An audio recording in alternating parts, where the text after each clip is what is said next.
Assalamualaikum warahmatullahi wabarakatuh. Waalaikumsalam warahmatullahi wabarakatuh. Alhamdulillahirabbil alamin wassalatu wassalamu ala asrofil mursalin. Asyhadu an la ilaha illallah wa asyhadu anna Muhammadar Rasulullah sallallahu alaihi wasallam wa ala alihi wa sahbihi amma ba'du. Rabbi shrah li sadri wa yassir li amri wahlul 'uqdatam min lisani yafqahu qawli. Yang kami hormati Bapak dan Ibu Guru SD Negeri Jati 1, Jati 2, dan Kepudang 1.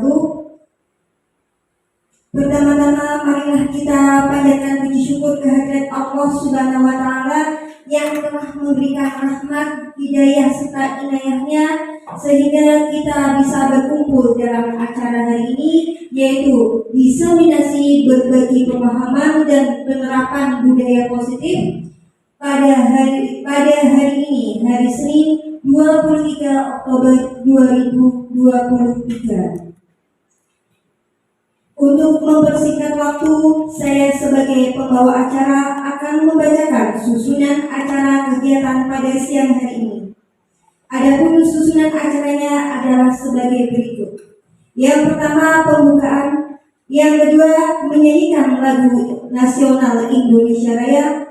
Yang ketiga, kegiatan inti, yaitu diseminasi berbagi pemahaman dan penerapan budaya positif. Kemudian yang keempat adalah penutup.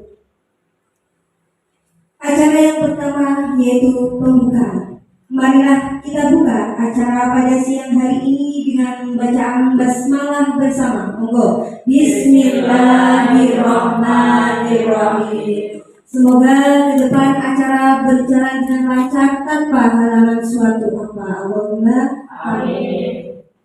Acara kedua yaitu menyanyikan lagu wajib nasional Indonesia Raya. Hadirin dimohon berdiri.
Acara selanjutnya yaitu acara inti, diseminasi berbagi pemahaman dan penerapan budaya positif yang akan disampaikan oleh calon guru penggerak Bapak Kustoro SPD. Kepada Bapak Kustoro SPD dipersilakan.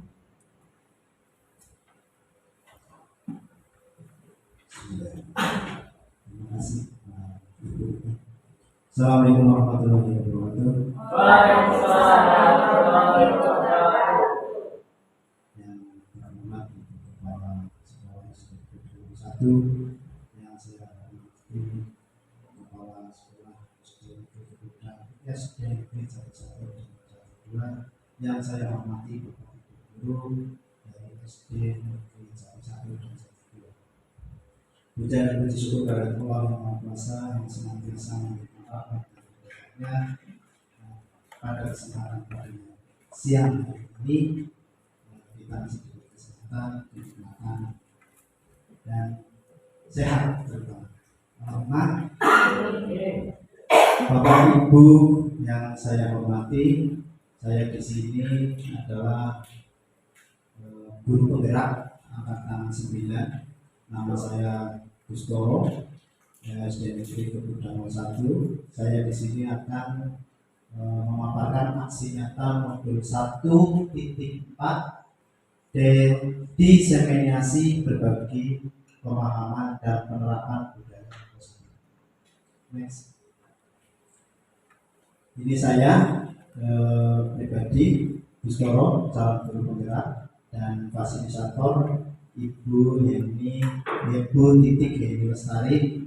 Saya sering kebalik antara Ibu Yeni dulu terus baru titik.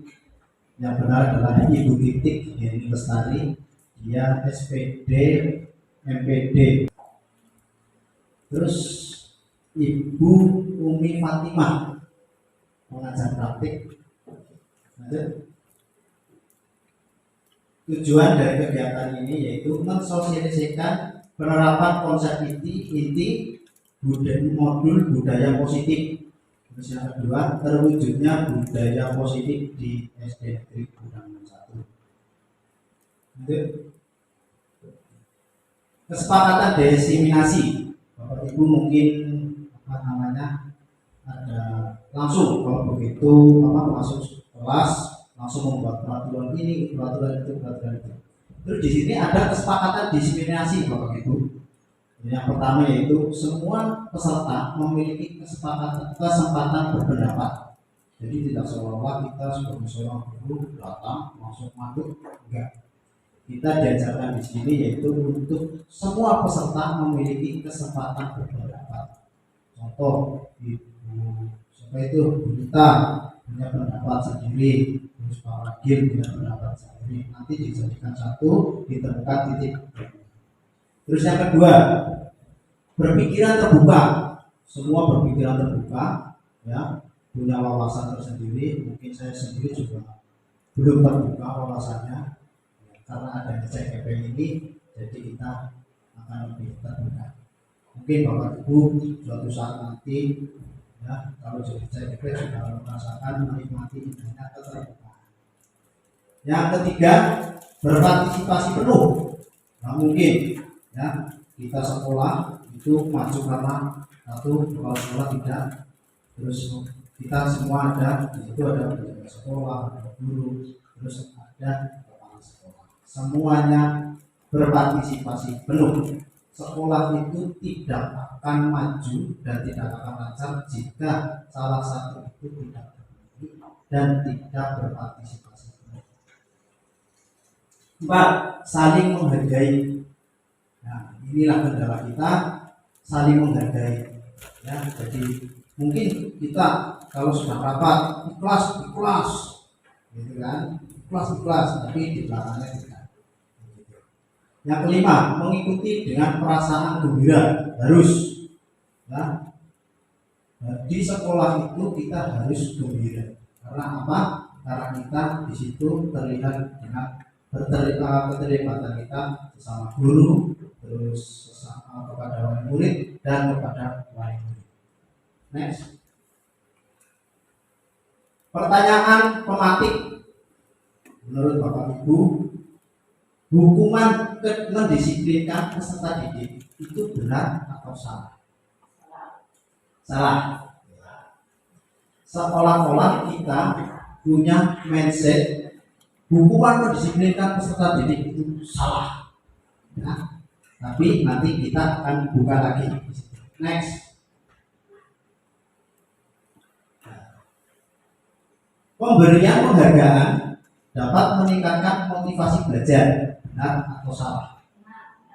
Benar. Pasti Bapak Ibu sendiri setiap tahun atau semester pasti memberikan. Benar? Untuk memotivasi anak agar mendapatkan nilai terbaik. Next. Nah, mengapa demikian? Yang tadi memberikan pertanyaan formatif hukuman dan memberi hadiah. Nih, ya. Mengapa demikian? Penerapan budaya positif di sekolah itu hasilnya di sekolah. Budaya positif adalah perwujudan dari nilai atau keyakinan universal yang diterapkan di sekolah yang bertujuan untuk menciptakan lingkungan yang positif, aman, dan nyaman, serta mendukung murid menjadi pribadi yang merdeka, bahagia, mandiri, dan bertanggung jawab. Kira-kira pada benak Bapak Ibu, ya, Bapak Ibu, yang penerapan ini sudah dilakukan atau belum? Ya. Kira-kira sudah atau belum? Kita belajar CGP dulu. Ya, kita belajar CGP dulu. Ya, di sini, ya, menciptakan lingkungan positif itu sudah pasti harus nyaman juga harus dan nyaman. Nah, ini yang aman dan nyaman itu yang kira-kira kita sendiri, saya pribadi itu ketika aman dan nyaman itu belum tentu. Ya kan? Nah, terus menjadi pribadi yang merdeka. Merdeka itu bukan itu merdeka kita bebas, bukan. Ya, tapi merdeka yang kita lakukan secara profesional. Begitu ya. Kita punya aturan, bukan merdeka bebas, tapi kita ada aturan. Bahagia, masa kita sebagai seorang pendidik tidak bahagia? Terus dan bertanggung jawab, jelas otomatis kita bertanggung jawab pada moral. Next, filosofi Ki Hajar Dewantara. Ki Hajar Dewantara mengumpamakan sekolah sebagai sebuah ladang tempat persemaian bibit agar bibit yang bisa berkembang secara maksimal. Maka petani dapat memperbaiki kondisi tanah, memelihara bibit tanaman, memberi pupuk dan air, membasmi ulat-ulat atau jamur-jamur yang mengganggu hidup bibit tanaman dan lain sebagainya. Jadi kita Bapak Ibu di sekolah kita berangkat di situ, di sekolah ada tanaman. Jadi siswa itu atau murid itu sebagai tanaman. Ya, harus kita gali tanahnya, harus kita diberi pupuk, terus setiap hari harus ditinjau, mungkin ada ulat, ada jamur yang mengganggu, ya. Agar tanaman itu sehat, kita harus memberi pupuk dan air.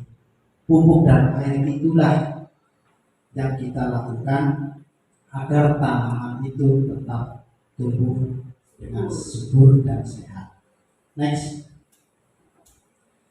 Pentingnya membangun budaya positif di sekolah sesuai dengan filosofi pendidikan Ki Hajar Dewantara.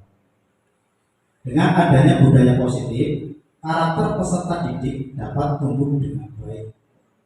Gimana menurut Bapak Ibu? Pentingnya membangun budaya positif. Gak mungkin kita ya bakalan kita akan membangun budaya negatif. Next. Penerapan budaya positif di sekolah. 1. Disiplin positif dan nilai kebajikan universal. 2. Teori motivasi, hukuman, dan penghargaan. Terus restitusi. 3. Keyakinan kelas. 4. Kebutuhan dasar manusia. 5. Posisi kontrol. 6.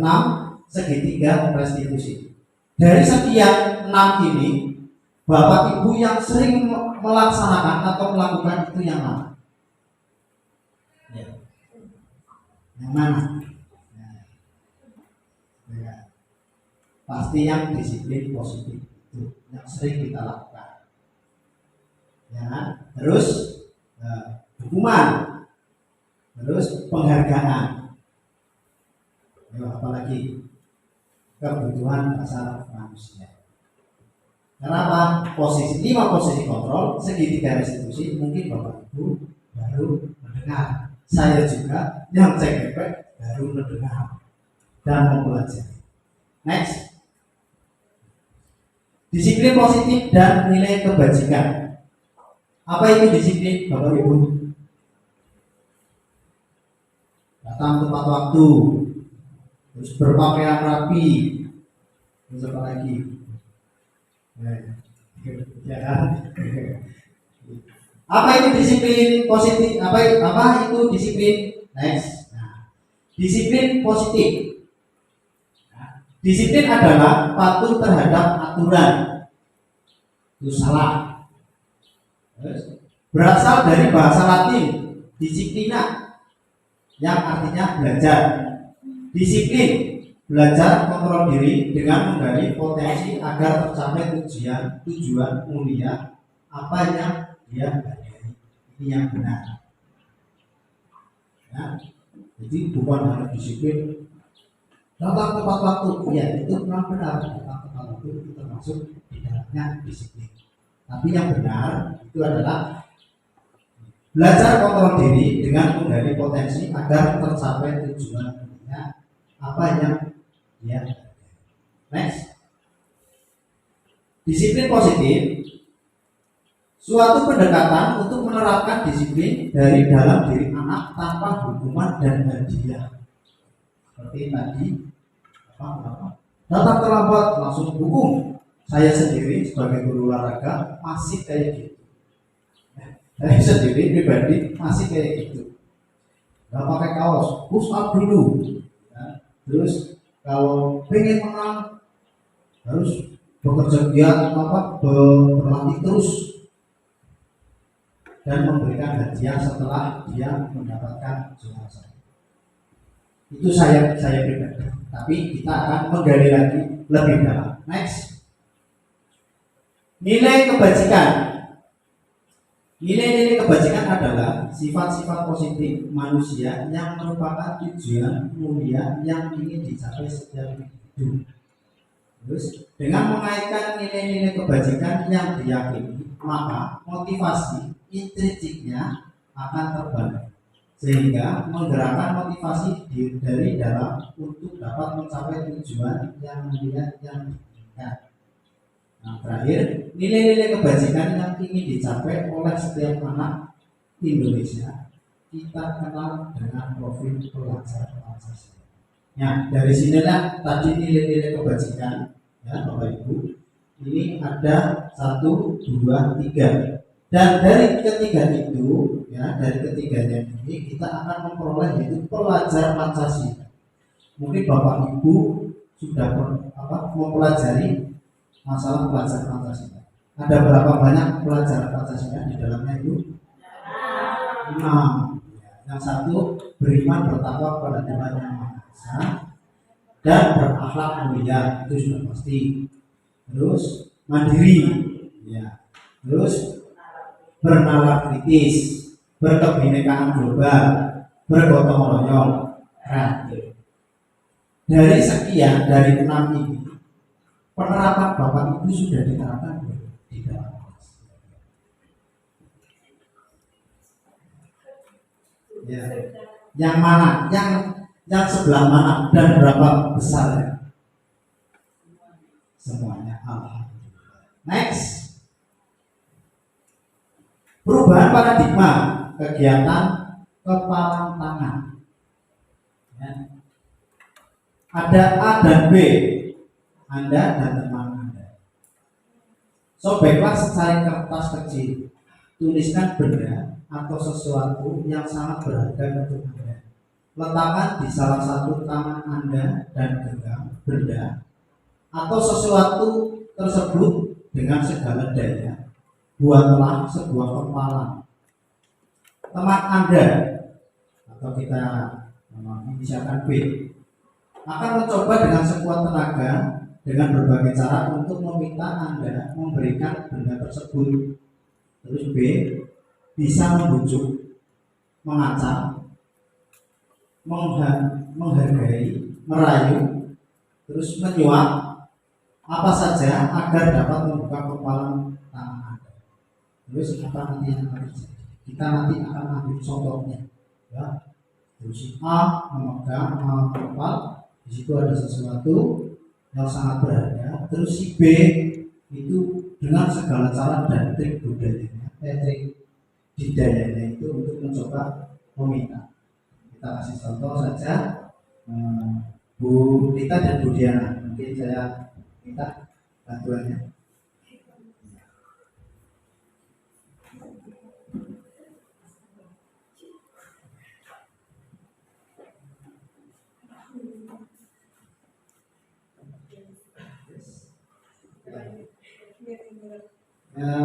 Bu Diana yang memegang, melepas. Ya, di situ ada sesuatu.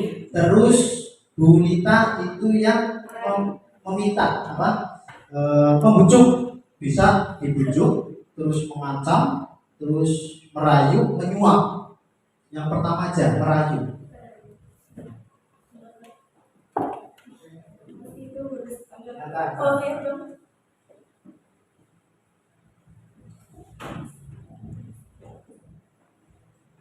Itu level Nggak boleh dulu, rahasia. aduh Jadi sesuatu yang berharga buat saya, tidak boleh ada orang yang tahu. aduh kalau saya kasih uang boleh saya kasih uang 50.000. Tidak mau, itu nggak sebanding dengan yang saya punya. Itu lebih berharga dari uang 50.000. Kalau saya kasih coklat itu yang enak banget itu. Saya tidak suka coklat. Saya lebih tetap barang saya ini yang lebih berharga daripada coklat. Tapi saya pengen tahu kalau saya ajak jalan-jalan mau. Nggak mau. Nggak mau.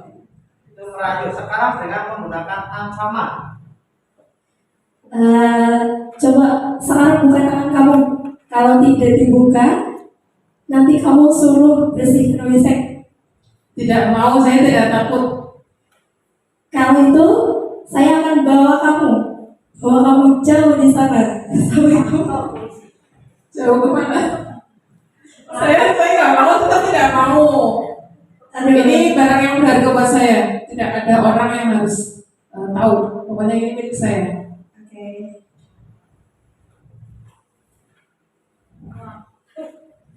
Demikianlah itu simulasi, ya. Simulasi si A berpegang teguh dengan pendiriannya dan menolak berbagai rayuan dari si B. Tadi Bu Diana memegang kepala, dan di situ kan sesuatu yang sangat berharga. Dengan tipu daya dan cerdiknya merayu, terus menyuap, terus mengancam dari Bu Dita itu, Bu Diana tetap berpegang teguh pada pendiriannya. Next, teori kontrol. Anda tidak bisa mengontrol orang lain, hanya Anda yang bisa mengontrol diri Anda. Tidak mungkin saya pribadi dikontrol oleh Bapak dan Ibu, terutama Bapak Ibu juga tidak mungkin saya akan mengontrol. Jadi siapa yang bisa mengontrol ya diri kita sendiri. Menurut Ki Hajar Dewantoro, untuk menciptakan murid yang merdeka, syarat utamanya adalah harus ada disiplin yang kuat. Disiplin yang dimaksud adalah disiplin diri yang memiliki motivasi internal, bukanlah motivasi eksternal. Jadi siswa-siswa kita atau murid-murid kita, menurut Ki Hajar Dewantara, yaitu memiliki disiplin diri, tapi disiplin yang positif. Terus memiliki motivasi internal, yaitu internal dari diri kita dan siapa murid-murid tersebut, bukanlah motivasi eksternal atau yang dari luar kita. Next, teori motivasi, hukuman dan penghargaan restitusi. Apakah menghukum anak adalah cara yang paling tepat untuk menumbuhkan disiplin? Gimana menurut Anda? Dulu saya sebelum mengenal CGP dan menurut Ki Hajar Dewantara, itu saya sering menghukum. Yang pertama, memakai olahraganya, baju olahraganya sering kontak-kanti, yang atas pakai kaos olahraga dari SD, yang bawahnya pakai kaos celana bebas yang bukan dari SD. Itu juga termasuk dalam disiplin. Sering saya hukum. Terus datang terlambat, push up itu pasti. Dulu ketika belum tahu CGP, belum mempelajari tahapan dari kehajar. Lanjut. Apa motivasi mereka berseragam seperti gambar di atas? Bapak Ibu dipahami, itu gerakannya sama, bajunya sama, sepatunya sama, kaos kakinya sama. Saya di SD pun gak ada yang kayak gitu. Pribadi saya gak kayak gitu. Bajunya sama, topinya sama, celananya sama, kaos kakinya sama, sepatunya pasti. Lanjut. Jenis motivasi untuk menghindari ketidaknyamaan atau hukuman itu termasuk motivasi ekstrinsik atau intrinsik, ya. Untuk mendapatkan imbalan dari orang lain atau institusi, untuk menghargai diri sendiri. Dari gambar yang tadi, dari gambar ini yang Bapak Ibu pahami, di situ nanti Bapak Ibu akan menerapkan motivasi ekstrinsik atau intrinsik. Ekstrinsik. Terus ada lagi intrinsik. Kalau menurut saya pribadi itu motivasi ekstrinsik dan intrinsik, karena itu di situ lengkap, ya, dari pengamatan gambar tersebut. Next, pemberian hukuman itu tepat menurut Bapak Ibu? Tepat apa enggak? Tidak. Dulu saya tepat. Pribadi jujur, saya ditanya oleh fasilitator kayak gitu, apakah pemberian hukuman itu tepat? Tepat. Saya langsung mengatakan tepat. Iya benar. Terus hukuman yang berikan kepada anak didik bisa menimbulkan rasa takut, kemarahan, dan penghindaran. Oleh karena itu, sebaiknya hukuman ini dihindari di dunia pendidikan termasuk sekolah. Tapi gimana lagi? Kalau tidak dihukum, pasti anak mengulangi. Ya kan? Kalau tidak dihukum, pasti. Walaupun dikhusus, jangan kayak gitu, nggak boleh. Tetap kembali lagi. Itu dulu setelah belum mempelajari.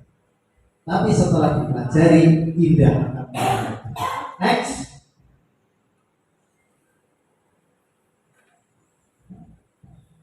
Penghargaan dapat menjadi pendorong atau motivasi bagi siswa-siswa untuk berbuat baik.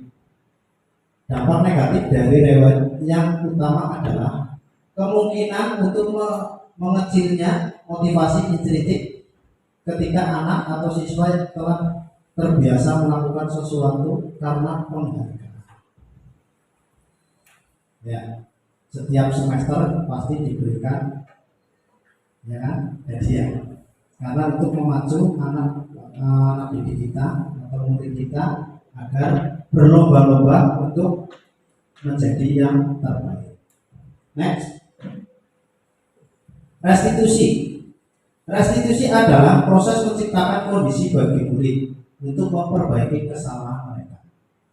Restitusi juga merupakan proses kolaboratif yang mengajarkan murid untuk mencari solusi untuk masalah mereka dan membantu murid berpikir tentang orang seperti apa yang mereka ingin menjadi, tujuan mulia, dan bagaimana mereka harus memperlakukan orang lain. Maksud Bapak Ibu, restitusi menciptakan kondisi, ya kondisi bagi murid untuk memperbaiki kesalahannya. Jadi kita tidak serta merta begitu salah langsung kita hukum. Cari dulu permasalahannya. Nanti kita akan pelajari lebih dalam. Next, nah, hukuman, konsekuensi, restitusi. Contoh ya, Fajar, kamu memecahkan jendela kelas, sana lari di lapangan 10 kali. Nah, ini yang sering saya terjadi lakukan. Itu termasuk hukuman. Terus, Fajar, silakan kamu bersihkan kaca yang berserakan. Nah, itu konsekuensi karena setelah memecahkan kaca. Terus restitusinya, apa yang kamu lakukan untuk memperbaiki jendela kelas? Ini restitusi. Dari apa yang Bapak Ibu baca di sini atau dipelajari, mana yang sering Bapak Ibu lakukan? Ayo. Hukuman. Ya, pasti hukuman. Saya sendiri juga kayak gitu. Next, lanjut. Ciri-ciri restitusi. Ya. Bukan untuk menebus kesalahan, namun untuk belajar dari kesalahan. Ya. Saya pribadi juga kayak gitu. Ya. Jadi langsung menebus kesalahan. Mohon maaf, minta maaf. Itu secara langsung itu sudah termasuk ciri-ciri menebus kesalahan. Nah, kalau restitusinya, mohon maaf tadi saya memecahkan kaca. Terus memperbaiki hubungan, ya, karena apa? Kita telah memecahkan kaca. Tawaran bukan paksaan, ya, kita menawarkan dari perbaiki hubungan. Restitusi menuntut untuk melihat ke dalam diri, yaitu dan diri kita untuk mencari apa yang tadi kesalahan kita. Restitusi mencari kebutuhan dasar yang mendasari tindakan. Tindakannya ya tadi meminta maaf, ya, terus memperbaiki kebutuhan. Restitusi diri adalah cara yang paling baik. Nanti kalau kita saling menyalahkan, anak itu jadi nangis, terus orang tuanya jadi ke sekolahan, malah bertengkar. Fokus pada karakter, bukan tindakan. Karakter anak, kesalahannya. Fokus pada solusi, ya, mencarikan solusi. Mengembalikan murid yang berbuat salah pada kelompoknya. Kalau itu berkelompok, ya, kita cari kelompoknya dulu, cari tahu. Kita serta-merta langsung, oh kamu padahal bukan dia, karena itu berkelompok. Next. Ngantuk ya Bapak Ibu? Oke, karena ngantuk kita ekspresi juga untuk menyegarkan otak kita sama tubuh kita, biar risetnya sama otak kepala terus paha kita jadi segar. Ya. Oke, berdiri. Iya.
Sampai kapannya, biar friend.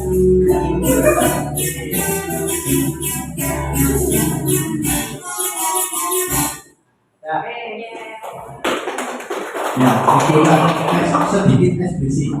Hasilnya lebih banyak ekspresi. Oke, karena fresh lagi foto-foto kita dan otak kita lanjut next. Keyakinan kelas. Bapak Ibu tahu keyakinan kelas? Tahu apa enggak? Nah, belum ya? Sama. Nanti kita akan pelajari. Mengapa perlu keyakinan kelas? Next.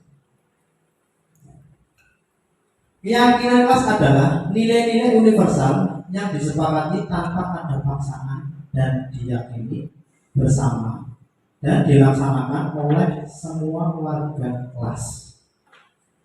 Ya, jadi semua warga kelas itu melakukan. Untuk mendukung motivasi intrinsik kembali ke nilai-nilai atau keyakinan-keyakinan lebih menggerakkan seseorang dibandingkan mengikuti serangkaian peraturan-peraturan. Ya, mungkin Bapak Ibu di situ sudah begitu kita masuk ya, di situ ada peraturannya, ada peraturan-peraturan yang panjang banget. Padahal di situ untuk keyakinan kelas itu harus ada nilai-nilai yang disepakati. Next. Ini adalah kegiatan ya, keyakinan kelas di situ. Ya, ditanya setiap anak kan pasti punya keinginan ruang kelasnya itu kayak apa. Kita di sekolah aja itu ada peraturan-peraturan di sekolah. Terus di dalam kelas itu juga ada peraturan untuk meyakinkan gimana agar ruangannya itu nyaman, terus tenang, aman, sejuk.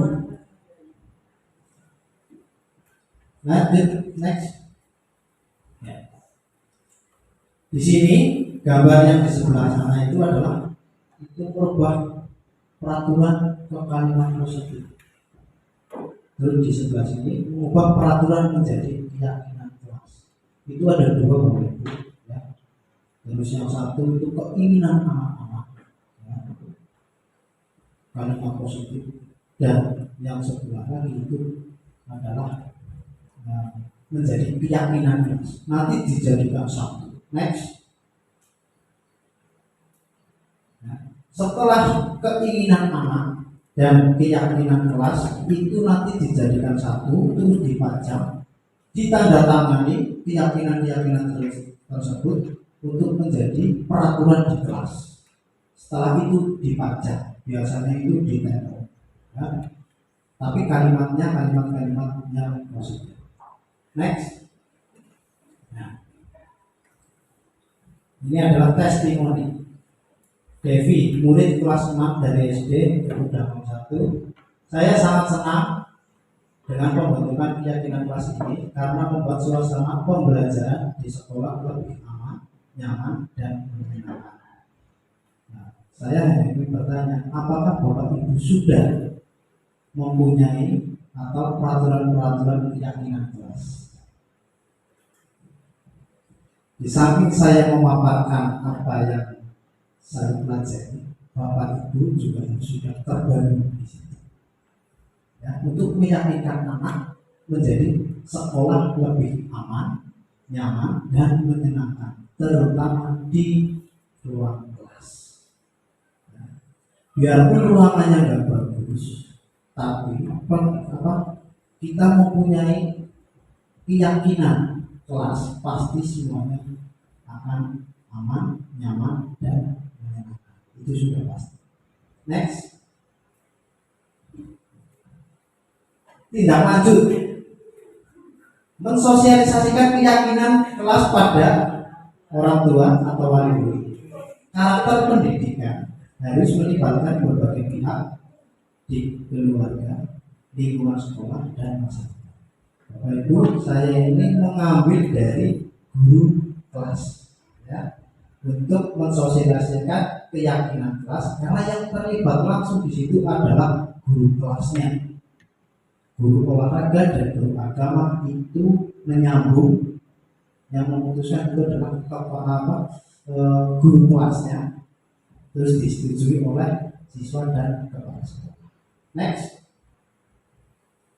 kebutuhan dasar manusia. Mengapa guru perlu mengetahui kebutuhan dasar manusia? Secara sederhana saja, dari apa yang Bapak Ibu pikirkan setelah membaca, mengapa guru perlu mengetahui kebutuhan dasar manusia? Next, ya inilah di sini kebutuhan dasar manusia. Yang pertama, kasih sayang dan rasa diterima. Nah mungkin ya kita sebagai seorang pendidik, kalau muridnya nggak menerima kita pasti susah. Ya, terutama Pak kelas 1. Kelas 1 itu kan butuh benar-benar kasih sayang ya untuk diterima. Biasanya kan itu masih rasa keibuan. Berarti kelas 1 itu kasih sayangnya itu lebih besar daripada ibunya untuk bisa diterima kita dalam memberikan pelajaran. Terus kesenangan, ya kesenangan. Kita dalam mendidik itu di dalam ruang kelas ataupun di luar kelas dalam berolahraga pasti harus ada senang. Kita nggak usah terpacu dengan pembelajaran yang separuhnya bikin anak jadi susah dalam menerima pembelajaran. Jadi harus dibikin senang. Contoh kayak tadi, kalau kita mulai sudah mengatur, kita ekspresi. Ya, kalau tidak ekspresi ya apalah yang penting anak itu senang. Terus penguasaan. Ya. Bapak Ibu kalau tidak menguasai anak, pasti akan lebih kesulitan. Kebebasan, oke. Kalau kebebasan kita kan kurikulum merdeka, bolehlah kita kebebasan, tapi yang terkoordinir, jangan terlalu bebas. Terus bertahan hidup, ya, bertahan hidup. Next, 5 posisi kontrol. Posisi kontrol mana yang sudah sering Anda terapkan? Nah, itu tadi. Nah, kita berandai-andai dulu. Apa sih 5 posisi kontrol? Saya aja baru dengar, baru melihat, baru membaca setelah memasuki guru kontrol. Next. Nah, inilah 5 posisi kontrol. Tidak usah dibacakan. Bapak Ibu guru mana yang sering dilakukan? Saya sendiri pribadi itu adalah pemberi hukuman. Saya pribadi itu pemberi hukuman. Terus membuat rasa bersalah. Nanti malah anaknya tidak masuk besoknya.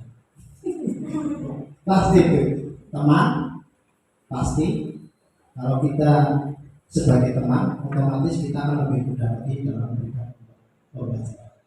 Pemantau, apa Bapak Ibu satu ruangan sanggup memantau? Terus yang terakhir adalah manajer. Dari 5 ini ya, kalau saya sendiri pribadi adalah pemberi hukuman yang saya karena saya baru tahu. Nah, next, guru seperti apa kita selama ini?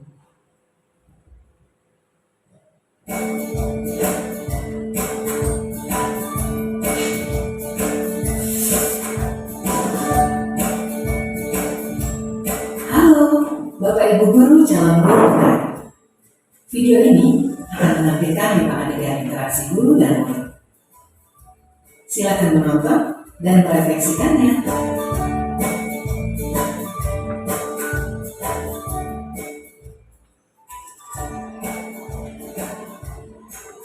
Pagi anak-anak, silakan PR yang kemarin diberikan diletakkan di meja. Anton, kamu sudah mengerjakan belum? Belum mengerjakan saya, Bu. Kamu selalu ya nggak ngerjain PR. Sekarang kamu depan, lalu tulis, saya berjanji tidak akan mengulangi lagi. Saya berjanji akan berusaha menjadi murid yang rajin belajar sampai pelajaran saya selesai.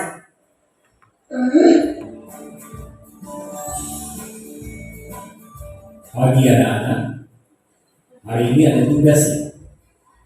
Ada yang belum mengerjakan? Anton, kamu sudah mengerjakan? Belum, Pak. Kamu nggak kerjain tugas ya? Kamu mau jadi apa nanti? Kamu lihat sekolah sih. Coba bayangkan orang tuamu betapa kecewanya sama kamu. Kamu itu sudah kelas 5. Harusnya bertanggung jawab sama dirimu sendiri. Maaf, Bu, saya terlambat. Ya udah, nanti jangan diulangi lagi ya. Kalau kamu rajin, ibu senang lihatnya. Ya, lain kali tepat waktu ya, maksudnya. Tos dulu dong. Kita kan teman. Wah, jadi kalau aku terlambat lagi, apa ya?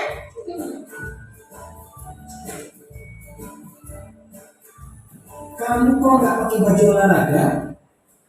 Bapak catat kamu sudah 3 kali loh nggak ikut olahraga bulan ini. Iya, Pak. Sudah 3 kali berarti saya dapat sanksi, Pak.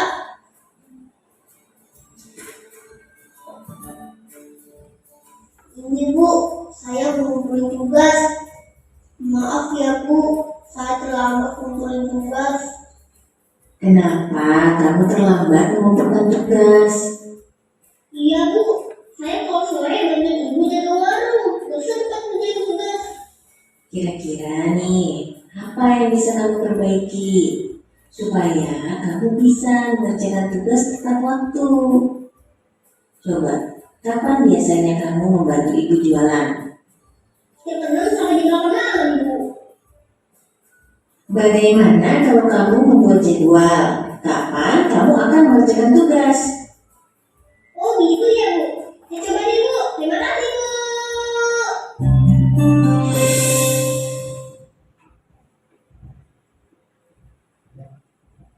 Dari video tadi, kembali lagi, mana yang termasuk dari ide Bapak dan Ibu? Kalau saya yang berolahraga, memberi hukuman. Next, lanjut. Nah, dari kelima itu tadi, keenam yaitu posisi manajer yang benar. Ya, dari posisi manajer. Namun perlu disadari, tujuan akhir dari 5 posisi kontrol seorang guru adalah mencapai posisi manajer, di mana posisi inilah murid dapat menjadi pribadi yang mandiri, merdeka, dan bertanggung jawab atas segala perilaku dan sikapnya, yang pada akhirnya dapat menciptakan lingkungan yang positif, nyaman, dan aman. Itu Bapak Ibu. Jadi ketika ada permasalahan, ya, dalam permasalahan kita selesaikan dulu, cari tahu dulu, jangan langsung permasalahannya, jangan. Kita cari dulu TKP-nya, masyarakat polisi itu TKP-nya dari depan. Ya. Belum tentu itu permasalahan itu antara A dan si B itu si A yang salah padahal si B yang melakukan. Belum lagi itu dalam suatu kelompok. Jadi kita cari tahu dulu. Ya, itulah kenapa kita harus menjadi posisi manajer agar menciptakan lingkungan yang positif, nyaman, dan aman. Next, segitiga restitusi. Apa pentingnya segitiga restitusi? Bapak Ibu tahu segitiga restitusi? Sama. Saya sama dulu pada waktu elaborasi. Apa itu segitiga restitusi? Tidak tahu. Benar, tidak tahu karena belum tahu. Next, segitiga restitusi adalah proses menciptakan kondisi bagi murid untuk memperbaiki kesalahan mereka. Untuk memperbaiki, jadi biar sadar. Secara tidak langsungnya itu biar sadar. Apa apa dari kesalahan itu. Oh itu kan ngamuk, anak itu kan ngamuk, nggak tahu, mendem. Satu, menstabilkan identitas. Dua, validasi tindakan yang salah. Tiga, menanyakan keyakinan. Next. Kasus 1, terlambat masuk sekolah.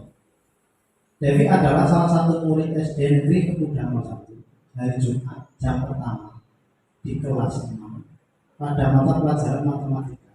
Devi terlambat selama 20 menit. Dengan begitu, Devi tidak bisa mengikuti pembelajaran matematika dari awal karena terlambat datang ke sekolah. Next. Penyelesaian masalah dengan penerapan segitiga restitusi. Next.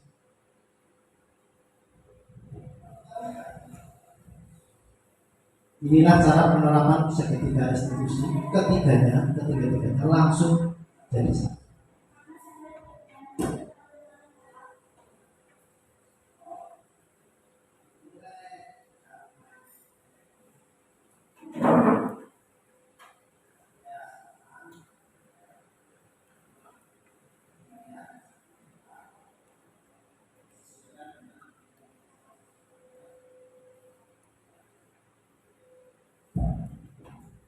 Next. Terus setelah tadi dilakukannya segitiga restitusi, inilah tanggapan dari testimoni dari Devi.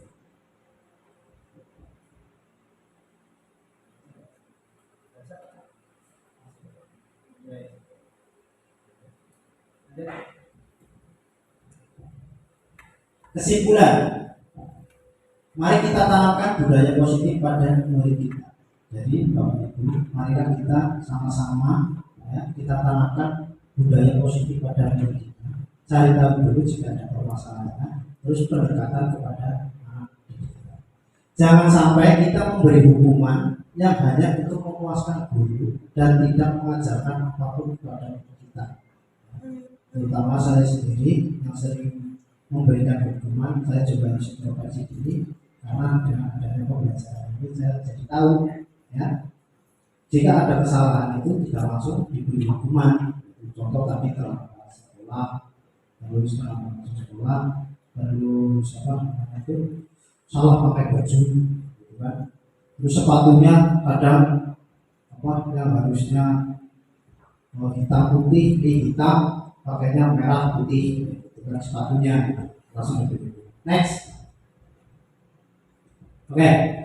Terus sekarang pada sesi tanya jawab, dari pemaparan apa yang tadi saya paparkan, adakah yang mau ditanyakan? Bapak Ibu.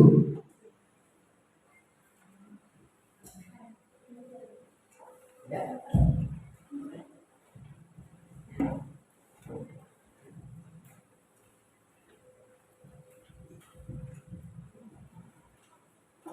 Saya mau mencoba bertanya, apakah tahap pada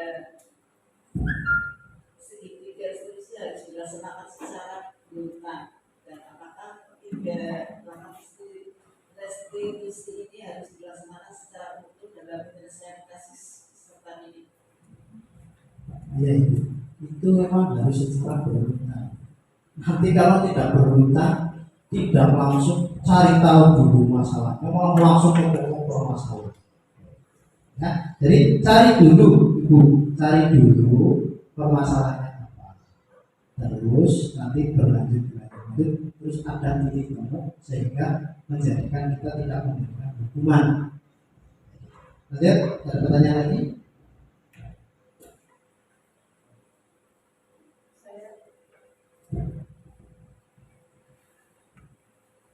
Izin bertanya, apakah posisi kontrol itu cukup efektif untuk menemukan budaya positif sekolah? Kemudian apakah harus selalu diterapkan dalam pembelajaran sekolah? Terima kasih. Ya, terima kasih. Posisi kontrol itu sangat dibutuhkan dan sangat efektif. Karena apa? karena di situ kita sebagai manajernya. Ya. Jadi tidak seolah kita harus memberikan langsung pada hukuman. Jadi kita sebagai manajerial, ya, jadi sangat penting untuk menciptakan pendidikan yang berkualitas di sekolah. Baik.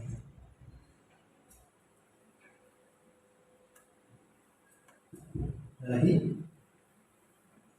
Ya. Bagaimana cara agar kita tahu kebutuhan guru kita?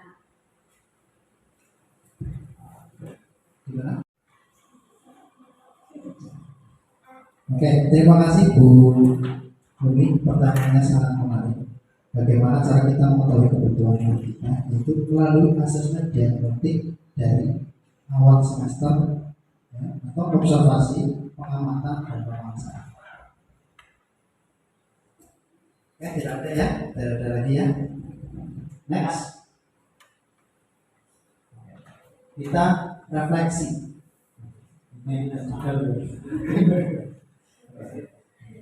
Refleksinya yaitu kita akan nanti menulis dari Bapak Ibu, kita tempatkan ke sana. Terus perasaan Bapak Ibu setelah mengikuti kegiatan aksi nyata diseminasi budaya positif. Hal apa saja yang Bapak Ibu dapatkan dari kegiatan aksi nyata diseminasi budaya positif? Nanti tolong Bapak Ibu menulis terus digambarkan di depan.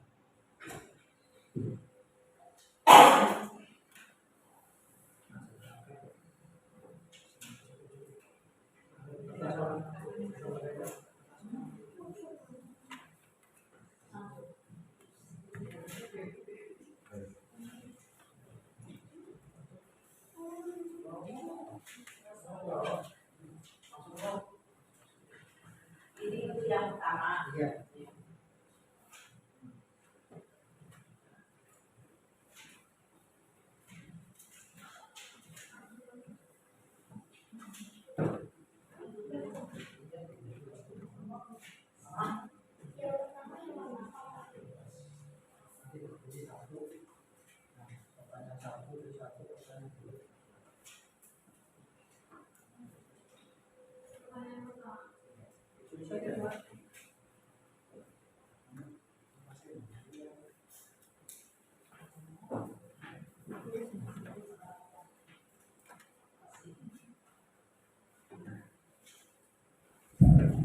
Jika sudah, nanti kita nanti ditampilkan di sini.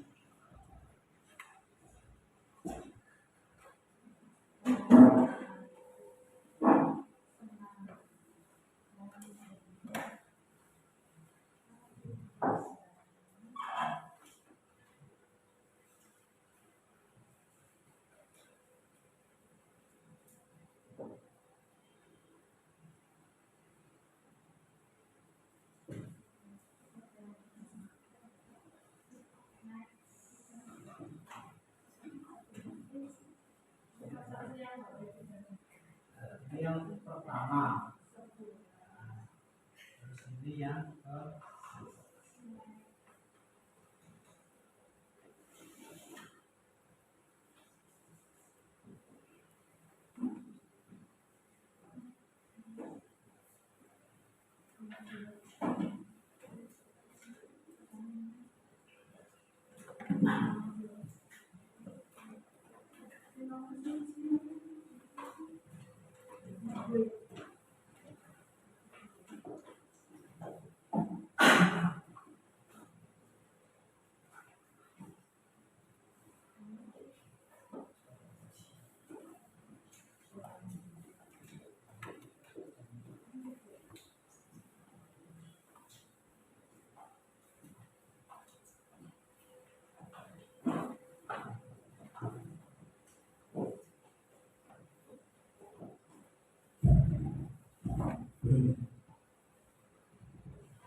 Terima kasih. Ini adalah refleksi dari Bapak Ibu, banyak banget. Di sini ada pertanyaan pertama, perasaan senang, terus yang kedua tahu dan lain sebagainya. Tidak bisa saya bacakan satu persatu karena banyak. Next. Terima kasih Bapak Ibu. Demikianlah penyampaian paparan diskriminasi aksi nyata pada kesempatan yang baik. Akhir kali saya assalamualaikum warahmatullahi wabarakatuh. Terima kasih kepada Bapak Agus Bapak SPD yang telah menyampaikan materi diseminasi budaya positif pada siang hari ini. Semoga bisa menambah pemahaman kita dan bisa meningkatkan praktik kita dalam kelas dalam membudayakan disiplin positif kepada siswa. Acara demi acara telah kita lalui bersama. Semoga acara hari ini dapat memberikan kita kemanfaatan dan keberkahan, bisa menjadikan kita pendidik yang profesional, lebih profesional lagi ke depannya, dan bisa menjadi semangat bagi rekan-rekan guru dalam rangka mengikuti calon guru penggerak. Dari saya selaku pembawa acara, apabila ada kata-kata yang kurang berkenan di hati rekan guru, saya mohon maaf yang sebesar-besarnya. Wabillahi taufiq wal hidayah. Wassalamualaikum warahmatullahi wabarakatuh. Kita tutup acara pada siang hari ini dengan bacaan hamdalah bersama Alhamdulillahirabbil alamin. Dilanjutkan dengan pembuatan keyakinan kelas 4 SD Negeri Kepudang 2, Kabupaten Cilacap. Assalamualaikum warahmatullahi wabarakatuh.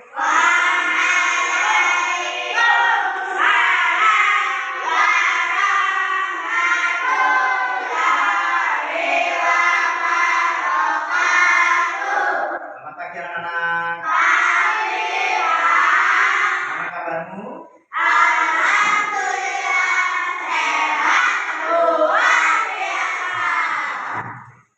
Terima kasih. Sebelumnya Pak Guru ucapkan selamat karena kalian sudah naik ke kelas 6. Untuk itu pada kesempatan pagi hari ini Pak Guru akan memberikan keyakinan kelas kepada kalian. Sebelum memberikan membuat keyakinan kelas atau memberikan apa yang akan nanti kita yakinkan di kelas ini, Pak Guru pasti ingin meminta kamu mengutarakan impian di dalam kelasmu. Kamu pasti punya impian yang akan dilakukan di kelas ini. Punya impian apa enggak? Punya. Untuk itu nanti ditulis di kertas ini, nanti ditandakan di sana. Ya, kelas impianmu apa yang akan dibuat di kelas ini? Ya, nanti ditandakan ya, satu per satu. Jelas? Belakang. Nanti ditulis ditandakan. Ayo.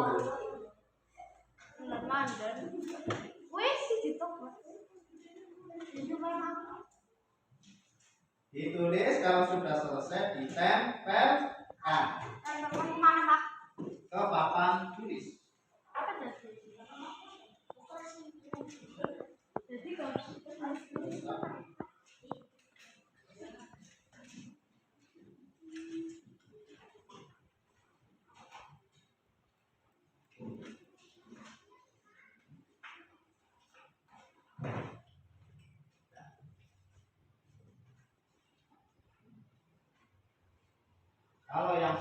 selesai langsung ditempelkan ke kelas impian.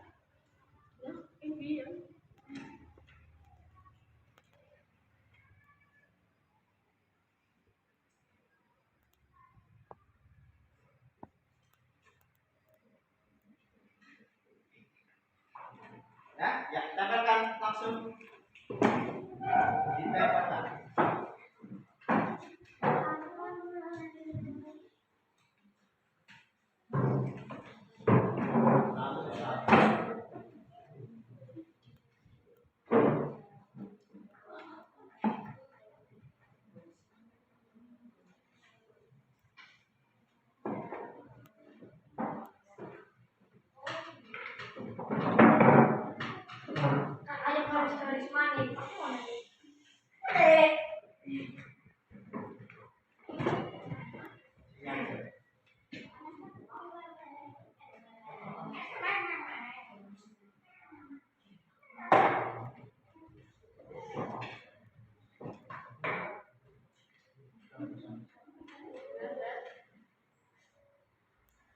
Ya semua? Ini adalah kelas impianmu, ya. Di sini ada kelas impian saya ingin kelasnya rapi dan bersih. Terus nanti kita setelah impian ini kita akan meyakinkan menjadikan satu, ya di sini.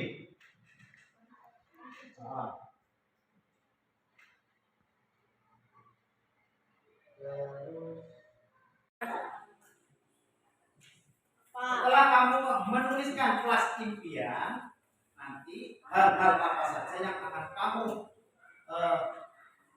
buat untuk meyakinkan kelas. Jelas? Tulis di sini.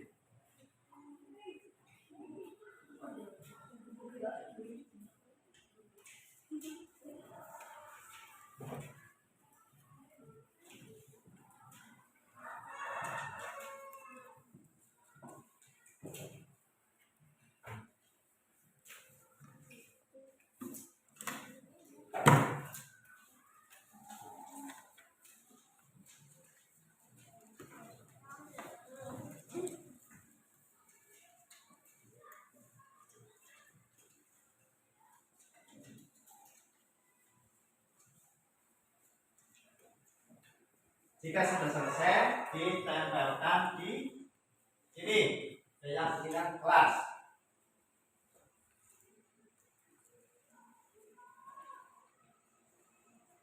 Sudah?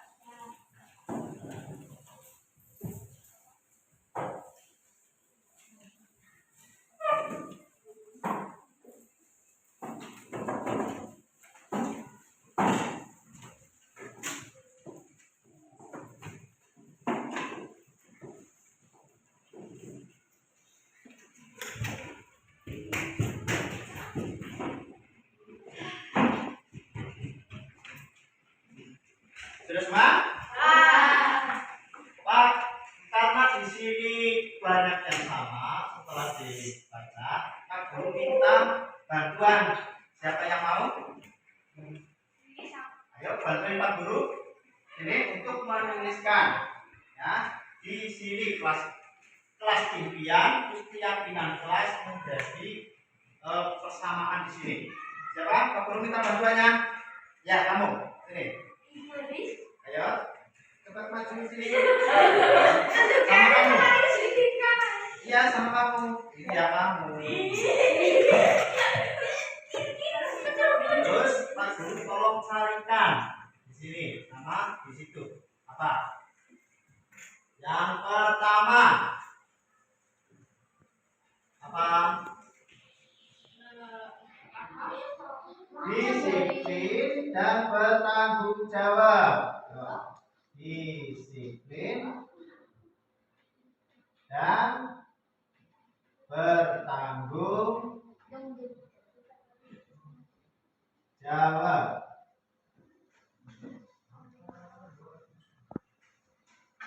Terus apa lagi?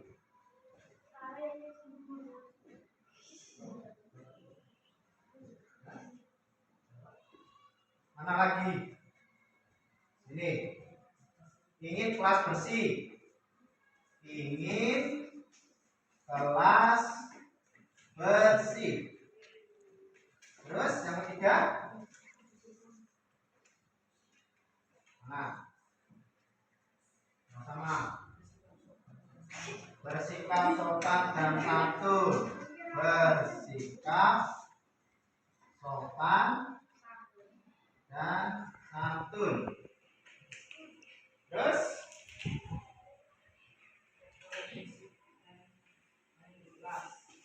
tidak boleh berisik di kelas. Terus satu lagi, tidak terlambat masuk kelas. Ya, dah. Oke, terima kasih. Silakan duduk. Inilah keyakinan kelas. Ada 5 yang telah kita sepakati, yaitu yang pertama disiplin dan bertanggung jawab, ingin kelas bersih, bersikap sopan dan santun, tidak boleh berisik di kelas, tidak terlambat masuk kelas. Apakah anak-anak bersedia dan siap untuk menjalankan apa yang menjadi kesepakatan untuk keyakinan kelas? Siap apa enggak? Itulah tadi keyakinan kelas. Semoga keyakinan kelas yang apa yang kalian kesepakati ini berjalan dengan baik. Terima kasih. Aku akhiri. Bila dari yang Assalamualaikum warahmatullahi wabarakatuh.